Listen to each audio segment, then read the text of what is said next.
You're watching Pyro Native America.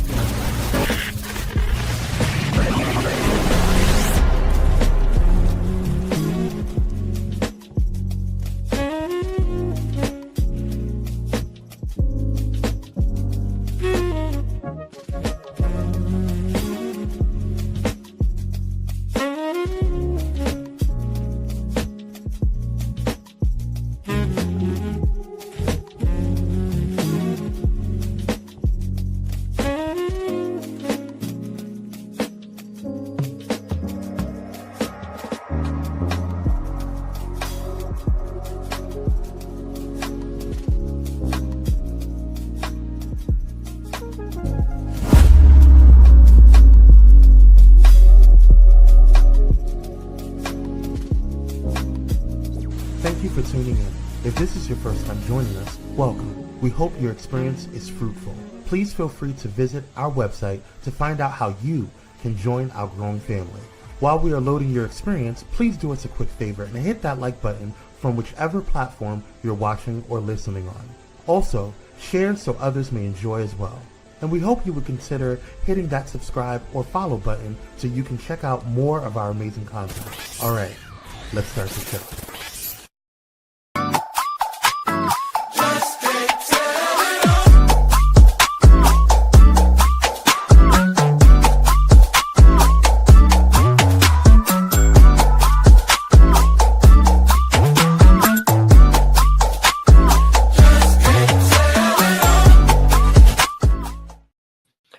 What's up, everybody? Welcome to another edition of Conversations with Clergy. I am your host, Dr. Donta, author of Faithful and Forgotten. If you've not gotten my book, hey, check it out. It's important.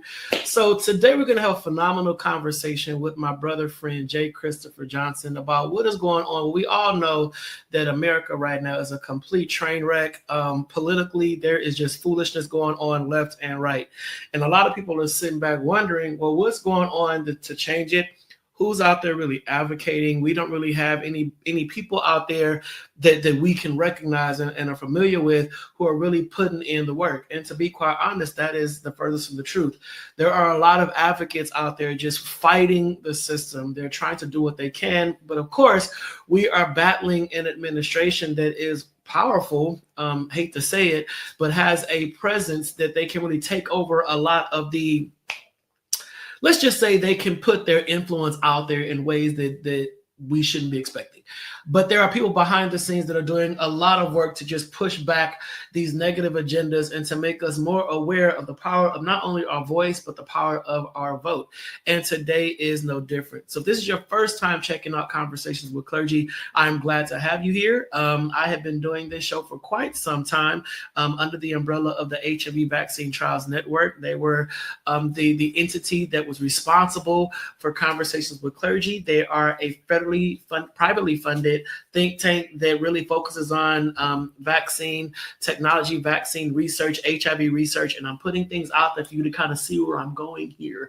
So if you are also aware that the current administration did a lot of maneuvering with dollars when it came to HIV research and education, and it affected a lot of entities, So with that being said, hey, the HBTN is still in existence, but they are fighting tirelessly against a system that really is not doing what it should be doing to help us find a cure.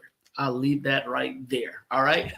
So today I have the pleasure of having my friend J. Christopher Johnson on here, and he is an amazing person who is dedicated to just doing what needs to be done. He is an activist, a grassroots organizer, strategic planner with a passion for creating change and promoting social equity.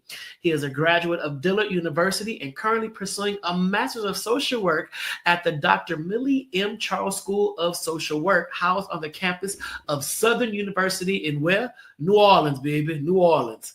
He made history as the youngest candidate to run for Louisiana's 2nd Congressional District in the 2021 special election. And as the founding director, executive director of Mobilizing Millennials organization, J. Christopher leads a nonprofit focused on advancing civic engagement and political literacy through workshops, seminars, and intentional community engagement. He also contributed to the New Orleans Youth Alliance, on track to college success and CK Life Education and Pathways. So without further ado, please welcome to Conversations with Clergy, my friend, J. Christopher Johnson.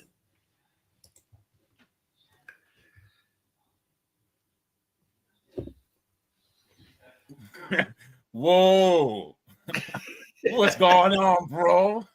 What's going on, fam? How you doing? How you doing? I'm doing real good. I'm above the ground, not below it. It's another day, another chance, a new opportunity just to make things right. So I'm excited.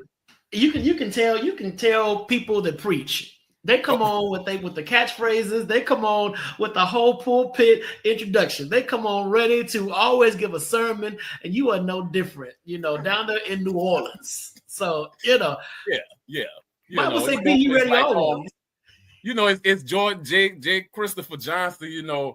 I like to say J. Christopher. I be having to remember, especially during times like these, I be having to remember Christ dwells within me, Listen, it's a lot going on, and I did a talk today, talking about the importance of spirituality in holistic health, and I was just talking about the different denominations, with different religions. We got 10,000 religions globally, but there's really only 12 major ones. And being a Christian, like yourself, sometimes, people look at you a little side-eyed, because when they look at Christianity nowadays, they associate it and tether it to the current state of America. All the hate that's being done in the name of Christ, all the chaos and all this just stuff that's happening by a Christ-led administration. And I put that in air quotes. Hey, Andre, what's up, my brother? How you doing, Locke? How you doing?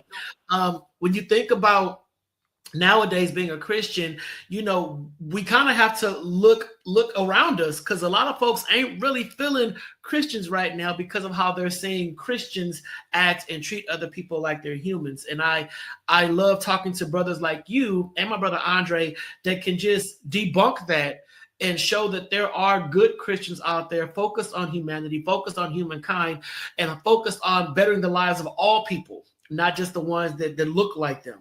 So what are your thoughts on that right now? What do you feel about that? Just when it comes to it, the church and Christianity is a culture, right? And so what has been birthed out of that culture is what we now what we might now call Christian extremism, if you will, right? Mm-hmm. As you were talking, I was really questioning in my mind, or not questioning, I was articulating, they don't serve the same God I serve. All right. That's not the same Christ in which I abide by. Okay. Right. And so I know that a lot of times the latent goal oftentimes camouflages the reality of the plans of people. Mm-hmm. So in a way that is more palatable. Mm-hmm. But nonetheless, I believe in God, not because of anything that anybody has said to me, but because of the experiences I've had for myself. And so I would challenge and I would charge community to foster the importance of that relationship and understand that God wants to court you. You don't have to listen to no middleman. You got to know that God is chasing after you. Whatever you need can still be done. And so it's a personal thing. It's a personal fight. But nonetheless, this is an illusion of confusion. And folk have to prioritize what it means to align themselves with people who share morals and ethics, and that's called community. Oftentimes we say we're a part of this community, that community. You hear LGBT community, but I tell folk all the time, I'm not a part of the community. I'm a part of that population of people, right? Just because you share certain demographical things does not mean you are meant to be residing or coinciding with that individual. So I just charge and implore folks to understand, just like Andre said, God is love, and the church must display love. And I'll leave it there. No, and I think that's really powerful, because we go on really left. We're gonna pull it on back. But I think what you're saying is so on point and is so true, because a lot of people they're missing the message because they're focused on the messenger, and albeit the messenger right. Some of the messengers right now have their own agenda We still cannot throw the baby out with the bathwater. But that's really difficult to do when your household is being attacked, or your personhood is being attacked by those who have been charged to love. Yeah. And I think that's the space we're in right now. People really don't know who to trust. Who are the real saints of God? When we're talking about the word love, I think we also need to evaluate how that's displayed and how are we expecting that, right? And I know we oftentimes hear the conversation that you can't expect what it is that you put out there. But as plainly as the Bible tells us, love is patient, love is kind. It doesn't say love is like patience, love is like kindness. It is telling you just what love is. And if it's your experience that you are not in a room with somebody who is aligning themselves with those virtues, obviously they're not following those same principles or interpreting scripture in the capacity in which it needs to be most beneficial and have the greatest efficacy, right? So, folk got to understand what love is for them and understand that you ain't going to be loved by everybody. But do your job to love your neighbor as yourself, as difficult as that may be. I tell folk all the time, I love you because God loves you first. Okay? Period. I love you because God loves you first. Period. Do your part. Do your part. At the end of the day, just do your part. And speaking of doing your part, like I opened up telling people that it feels like, well, some people feel like there is no voice. There's no voices out there really fighting against the system. Because to be honest, when you go on Instagram, you're inundated with the latest negative messaging. And it seems like, well, man, how do we shut this stuff down? How do we stop this stuff? And I have tried to really balance out my social media with positive individuals. I keep some negative so I'm not blinded when things happen, but I really try to follow those who are using their voice for the betterment of all mankind. And I think it's really important. My brother says the true Christian after church. At church, we learn to be like the other, but after church, the real you will show up. Let's be more Christ-like. Listen, because the church will create a whole bunch of minor birds. We all saying the same thing. God is good all the time. All the time, God is good. Until Monday come, and now we cussing those same people out. So how are you when the spotlight is not on you? And it's really all about integrity in your relationship with Christ. So bro, you are out there putting in the work. Mobilizing Millennials is really about just pulling in individuals for the political movement. And I think that is so important. And before we get too deep into this, are you Martin? Or are you Malcolm? I don't think that the civil rights movement would have been a success without the both of them. And so though approaches differentiate, the response that we desired was the same. The end goal was the same. I look at everybody like gears to a clock. If one piece or one part of that gear stops, show us the whole operation. It's going to stop ticking. So even though I may not fully align with the way in certain folks display their activism, I do believe that everybody is meant to activate, however that looks for you, right? Everybody should understand that advocacy and organizing looks differently to all of us. And you're going to have some folks who are going to be more temperamental. You're going to have some folks who are going to just be frustrated and tired of this. You're going to have folks who are going to be cussing folks out and who are at meetings and who are just, as folk would say, out there wreaking havoc. But how long can you go throughout this thing called life always feeling as if you're not heard, that your voice don't matter, that change is not coming? That gets exhausting. That gets discouraging. And so for me, I embody both of those individuals because while I do not support or am a proponent of violence, I am a proponent of civil disobedience and resistance. And that time would have been much better, now would be much better because of that time, there was strategic planning in that thing. I think a lot of times today, and I'm not saying it's a bad thing, but we make a lot of noise, then what, right? The noise needs to be made, the awareness needs to be had, but so does the organizing.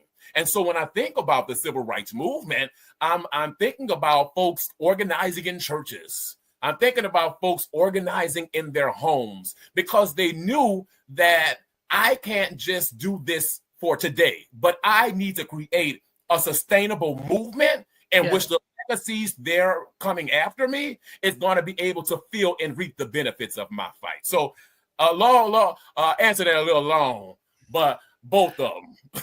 No, you said a mouthful. I think the things that I pulled from that I extracted was strategy and sustainability. Mm-hmm. You know, and I go back to, you know, we talk about, you know, Target, for example. You know, people were boycotting Target. I don't know if we're still boycotting Target. I'm not sure, because it seemed to be silence on that. So I'm like, okay, so we're boycotting Target for how long? Can I get a date? You know, can I get a goal? What are we trying to do? I don't want to be a soundbite, because I don't want to be boycotting y'all back and getting y'all washing powder, and I'm at home beating my clothes against a rock. But yeah, because y'all like, oh, we ended that 3 weeks ago. Well, y'all showed up, didn't tell me about it. You know, so I think that what you said was key: strategy and sustainability. And I personally feel that that's missing. I think that we do a lot of things willy-nilly because we operate in the moment and it's based off of emotion, but we're not coming together. Everybody wants to be the first to kick off something, but nobody wants to do the work of planning it effectively, you know? So I do have some questions that I want to ask. And Kwame, if you can just throw up the first one that I had curated for this special conversation, and let's get into it. So here we go.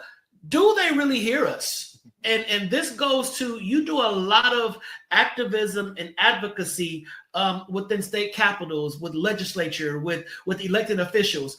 Do they really hear us? Or are we just wasting our time storming the halls and tearing down the gates? They hear you. They hear you. All of them hear you. I care less about the party affiliation. All of them hear you. Are they listening to you? Because when I hear something, I'm going to say, huh? And, you know, some people say, oh, you heard me. No, baby. I heard you, but I ain't comprehend that thing, huh? Yeah. So a lot of times it's noise that is heard on behalf of the legislators, right?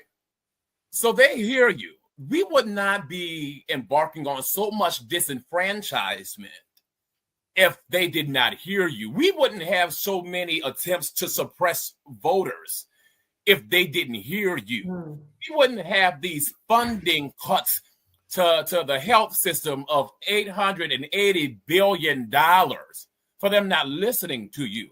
But the reality is that we must create and implement strategy to where they have no other choice but to listen to you. How does that happen? We have to organize. We have to plan. We have to sit down and identify what is that thing that we want to change. What is that thing that we are proposing a policy prescription for? Because just as you were saying, we are very much so emotional people, but when it's time to articulate that thing that we're emotional about, oftentimes we have trouble doing that. And so that's why when I do trainings and workshops, we're not doing this no PowerPoint. Now we got to work together. What's the action plan? I am very intentional about, we doing an action plan, you're doing a mobilization campaign. What are we doing? Because those things are organized. Those things allow you to have a more streamlined system so it doesn't seem as if you're going to exhaust yourself or frustrate yourself, but you're going to have things that are more automated and you're going to have more participation as well. So they absolutely hear us, but we want them to listen, and not just listen, actualize the promise that we desire. Come on here, bro. Come on. Yeah. Kwame says there should be no reason why we can't organize effectively when we have something that our ancestors in the civil rights movement didn't have: social media. Which is true. They didn't have social media, but I also think social media perpetrates a lot of the noise. And depending on who people trust, they may be following somebody that's just talking a whole lot, but ain't got no action behind them. And the one that's trying to create strategy and develop things, they're ignoring because they're taking too long. And those people that do all this, they're diving in the water without testing the temperature, whereas the other folks are like, hold on, we need the proper gear, we need some oxygen, we need some fins so we can go deep. You know, they plan us all out, but people are doing these emotional responses. They dive in, they get cold, they get out. they get out. Versus you got Jay Christopher, like, if y'all have just waited, now you done went prematurely. Now I not only got to clean up the mess that you made, I got to keep the folks that's with me motivated. So how do you respond to that, bro? I was it AIDS Watch? I think it was the AIDS Watch conference. And I adopted Vanita. That's my new Mama V. Down here in the South. But nonetheless, we were talking about the branches of government. And there's just no credibility to that thing, especially when it comes to checks and balances. And I really wish people understood how politics works, because folks always say that the president is not important. The president is nominating all of these federal judges. The president is nominating his cabinet. The president is the one who says that this is the person or the people that's going to be doing this, right? That's a reality. So no, that counts. But she said there's a fourth branch of government. So for those of us who are not familiar, because they're not teaching civics in school no more, you got the judicial branch, the Supreme Court, you got the legislative branch, the Congress, and you have the executive branch, the presidency. The fourth one that is identified is the media. Media controls the narrative. And I do think that social media can be used in a successful way, but I also think there was more cohesiveness in the organizing back then, because you weren't privy to some of the BS that's out there, right? Just as you were saying, there's so much propaganda, there's so much misinformation, and it's really easy to influence the mind. So when you had old school families who taught you in their living room before you went to the schoolhouse, right? Or you had old school families who just knew what it meant to attend certain meetings or be in certain spaces or intentionally educate themselves about the issue.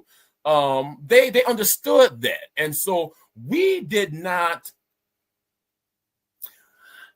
There has been a great job that has been done to make us believe that our minds are inadequate, to make us think that we are the substandard, right? Mm-hmm. And so when you are fed that, you then begin to believe that. Mm-hmm. And so we are seeing a steady declination as it pertains to how folks are able to apply their learning. So when we talk about folks who need to be active, what is it that they actually know? How educated or informed are them to be in the streets, right?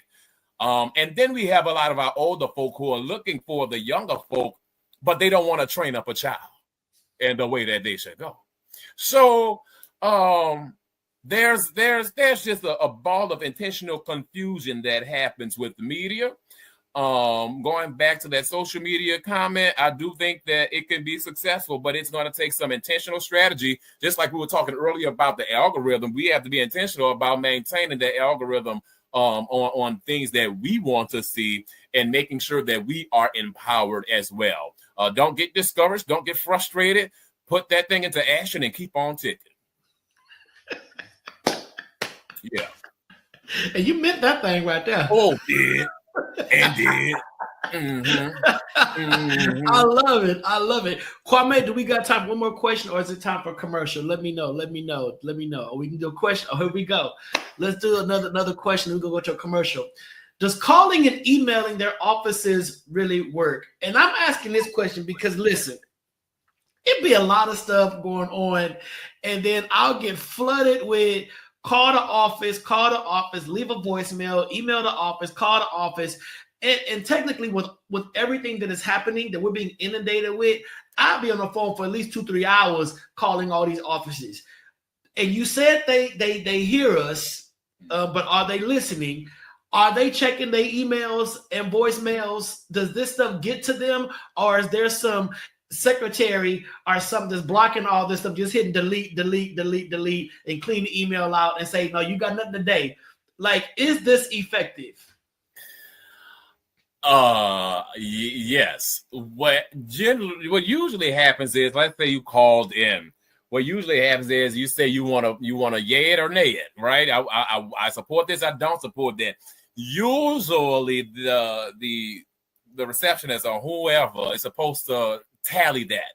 Yeah, these many yeses have called in, these many no's, so that whoever the official is can say, okay, this many people do want this many people don't want this, okay?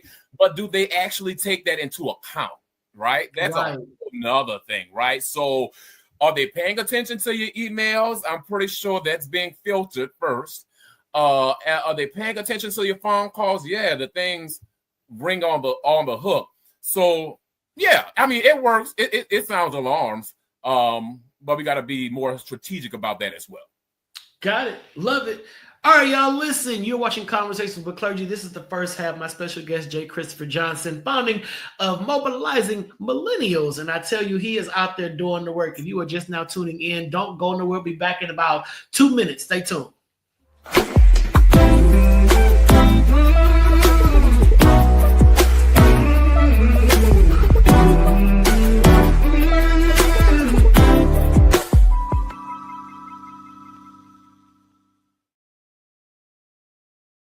Hey y'all, it's Nicole D. Vick from Nicole D. Vick Live, and you're watching Pyro Media Network.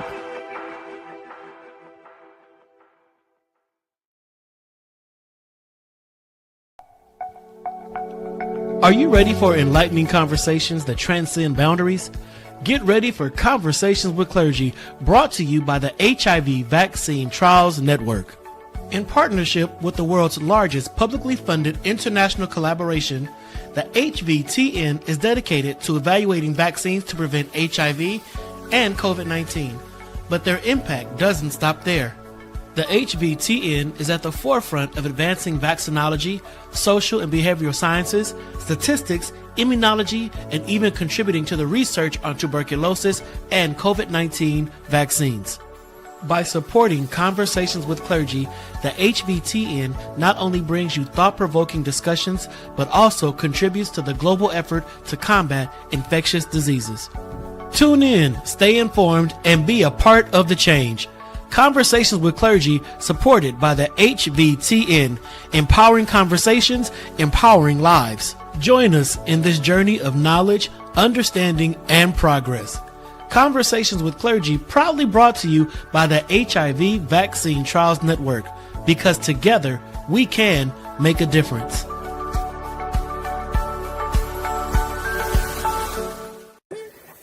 Hey, it's Pastor Kim from It's Just Kim Live Show, and you're watching Pyro Media Network.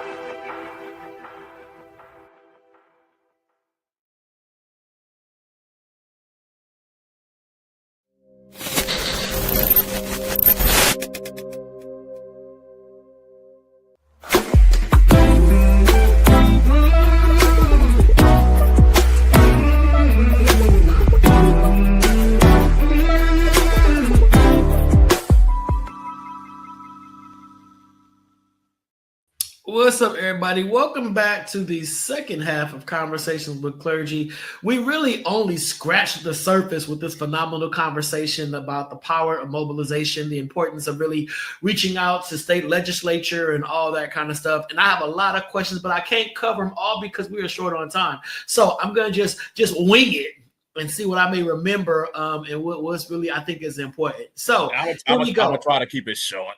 Hey, here we go. No. You can't minimize greatness. All right. So, bro. So I believe we have local elections coming up. Is it this year or next year? Next year, midterm elections. Midterm elections. Yes. What is the importance of voting in the midterms? Will that get Trump out of office? It won't get Trump out of office, but it will slow down and stifle his plan, right? So midterm elections mean in the middle of the presidential term, right? So right now we are under a conservative regime. And by the time next year comes, there are going to be people who are running for office and running against incumbents and trying to uproot people out of their seats. The importance of that thing is people are looking at the policy and the decisions that are being made right now. And folks have to understand that we are run totally by a conservative party. that has a certain set of beliefs. Okay, when we get to the midterm elections, we have to be conscious about those persons that support our positions, right? Okay. I'm a person who looks at policy over people. And so it just so happens that the Republican Party is enacting these things. However, when it comes to the liberal side of things, Democrats, or even if it were an independent individual, right? You're looking at different policy agendas. And so even though Trump may be the president, if you have more Democrats in the House and the Senate who are going to vote against his agenda, or who's going to try to roll back some of these harmful pieces of legislation and policy, then we would be in a much better position. But right now, everybody is at his will because everybody shares that same belief. Everybody has that same system of thinking. For what reason? I don't know. But yeah, it's very important for us to participate in elections. A lot of times, midterm elections, depending on them, they can be low turnout. They're accounting for you not to show up. Go to the polls. The reality is, even though they may leave a rally early, they still going to be the first ones going to the polls. We cannot get tired. We cannot give up. We have work to do. Got it. Love it. Love it. Now, the name of your organization is Mobilizing Millennials. And, you know, a lot of people in my generation and older will look at millennials in a very negative light. Like, millennials don't care. Millennials are distracted. Millennials are only using social media to show their bodies and build these false perceptions of themselves. But I believe that to be false. I do think there are some millennials out there that's really, really about that life. So when we talk about millennials and the millennial buy-in to current political movements and political change, what are you seeing? Is your work difficult when it comes to mobilizing millennials, or are you finding that millennials just need somebody to kind of rally them together because there is interest? No, I'm glad that you asked me that. So I'm about to launch another program with Mobilizing Millennials, the M-Man, or the Mobilizing Millennials Action Network, where action meets impact. And so originally, when founding the organization, it was definitely just a training organization, advocacy organization, and a resource hub, if you will.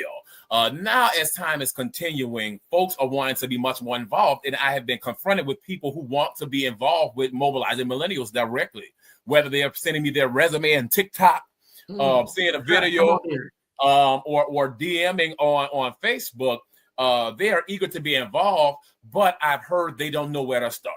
They don't know where to go. They don't know who to talk to, right? So it's very important that we are affiliating ourselves with organizations such as Mobilizing Millennials so that you can at least have a training ground, so that you can at least have a sense of community that shares your thought processes about the policy that you want to implement, right?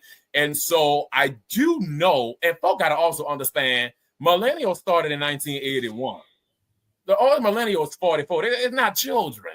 You know what I'm saying? So we got to shake that narrative. I'm so confused about that. These are grown people who are feeling the brunt of the effects of generations who come before us. Right.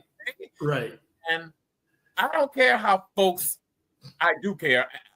It doesn't matter to me how folks in a healthy way, people manage their trauma. So, baby, if you're on Instagram and you've taken a bathing suit picture, eating a piece of avocado toast next to the pool, you go ahead and you do that, okay? Your business is your business. At the end of the day, don't forget that you still need to be involved, but you wrong, and don't listen to what them people gotta say. But no, the millennials, we in this thing. And actually, I was born the last year of the millennials, so I just made it. Barely made it. Barely made it. Actually, millennials, I don't know. But yeah, stuff is just all over at this place. But yeah, that's my thoughts. Folks want to be involved, but just need to know where to start. And then my last question basically is, I'm going to extract from what you just said about don't give up. We got to stay in the fight. We got to run this race. Basically, don't get tired. The thing about it is sustainability. Mm-hmm. What are you doing to sustain momentum in the work? because this is not a sprint. This is a marathon. This a long sport we in right now, and people gonna get wheezy. They gonna get hungry. They gonna want to sit off by the side and drink some water while y'all keep going. What are you doing? What is your message to really support sustainability and promote the importance of sustainability? I was invited to speak at the inaugural Western Region Conference. I had to get my coordinates right. Western Region Conference for the National Action Network, headed by Reverend Al Sharpton. And as I told the folks who are assembled there, is that oftentimes we are in things for the end goal, but the end goal can sometimes be a long game. So just as we get frustrated looking at the quarters of football and saying, oh, it's so close, oh, you almost had it, oh, if you would have just did this. If we can analyze a football game like that, certainly we can analyze the happenings of our life like that. And so for me, the impact that can be made or felt is going to come from that of you being sustained. But what needs to happen? If you need to take shifts, take shifts. If somebody does this part, if somebody needs to do this part, do that. If you need to do an inventory of or a skills inventory to see how you can best align to moving this thing forward to where you're not burned out, but you just understand that this is a part of the journey, do that. But whatever it is, don't you give up. So that's why I take it personally. And I have 6 things more specifically that's important to me and the work with Mobilizing Millennials. And number 1, that's training leaders, because somebody got to be doing this now and tomorrow. Okay, we can't just think that we can go to sleep and things just going to be all right. Train some folks. Education, civic education, making sure that young people understand how political systems work. Oftentimes people are giving up because they are not privy to how systems work. Right. And honestly, yes, it can be complex, but go to YouTube. It's only a bill on Capitol Hill. Come on. All right, y'all, come on now. Y'all stay with me. Come on. Third one is community engagement. You got to bring people together. You have to have events, but you need to also personalize the experience to people. And so when Project 2025 came out, that 900 page, folk did not know how to humanize that to their experience, their existence, their reality. And so we must be intentional about what that messaging looks like. Policy advocacy. If it is something that you want to happen, get involved in the fight. And that doesn't mean that you have to go directly to the legislator. That can mean you can make a phone call. That can mean you're going to sit in a panel and making sure that your body count shows support for whatever it is being discussed in the room. That's advocacy. Voter empowerment. We got a lot of people who are already registered to vote. They just don't vote. Go vote. Okay? Oftentimes, we always doing these voter registration drives. I promise you, we have the numbers. Matter of fact, in the state of Louisiana, we have more registered Democrats than we do Republicans. But I can't tell. Okay? But that goes to show you how disenfranchised certain demographics and populations of people are. Yeah. And then building movements. We got to create campaigns. We got to create initiatives, and we got to create networks like the Mobilizing Millennials Action Network so that we are coming together. Just as you said, brother, folks always are wanting to start something, always wanting to lead something. This was not my intention when finding this organization. It so happened to be, right? And so I would also implore folks to get in the fight for the right reason, okay? A lot of times progress ain't being made because you are here. You're here for self-sufficiency. And not here for the group's goal. And so I would charge folks to be aligned with people, groups, and organizations that they can feel most supported by and even comforted by. Okay, we're going through some times. These are emotional times. Be around people who are going to be conducive to bringing you peace. I love that. Bruh, man, I can sit and talk to you all day. Yeah. Likewise, man. Yeah, it's refreshing to be to have an exchange with somebody that's not blowing smoke, that's really doing the work and understands the work, you know, and then has the heart to help others better understand it as well. So before we end this, let people know how they can connect with you, support Mobilizing Millennials, join Mobilizing Millennials, join the up and coming Action Network. that you're putting together, just how can they be a part? Is this exclusively for folks down there in New Orleans that love to have boudin on the front porch? Or can people out here on the West Coast that eat guacamole, can we take part in as well? We'll bring the guac, you bring the etouffee. We'll have a wonderful, wonderful meal. That boudin is in certain parts, all right? That's known in certain parts, just to put that out there. But no, nonetheless, if folks want to get in contact with me and want to be a part of the Action Network, because we haven't launched the forum or anything just yet, that's going to be done in the coming weeks, you can email us at admin@mobilizingmillennials.org, and my administrative specialist will go ahead and make sure that you are in conversation with me and we can discuss whatever it is that you want to discuss. Please note that I am here as a resource. And this is very much so personal. You can follow us on all social media sites at Mobilizing Millennials. We're on Instagram, we're on Facebook, and we're on that other platform as Moby Millennials. And then personally, you can follow me at JCJFORLA on socials, and my name is everywhere. You can follow me anywhere. So be a part of this thing. Sign up, send me a message, shoot a DM. You feel me? Let's get active. I love it. I love it. I love it. So listen, that wraps up this episode of Conversations with Clergy. I am Dr. Donta, author of Faithful and Forgotten. If you have not gotten my latest book, I'm going to challenge you right now to either go to my website, www.dontamorrison.com, or just go on to Amazon. It is available in hard copy, paperback, and ebook, and coming soon it will be available in audiobook that is being formatted right now. So I'm removing all excuses for you not reading it or acquiring it. So do your part, support your boy. You always saying we support Black business, we support Black people, but y'all ain't buying the book. So put your money where your mouth is. Money where your mouth is. Point blank.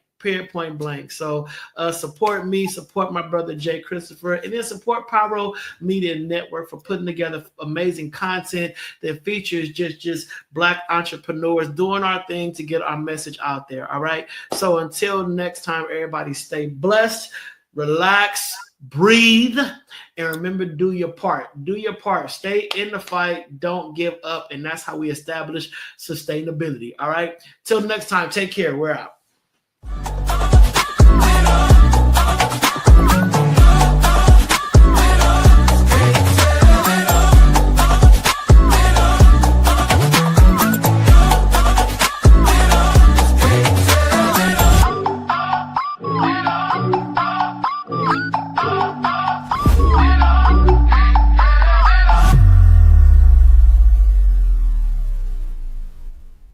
Thank you for watching Pyro Media Network. For more information, please visit pyromedianetwork.com.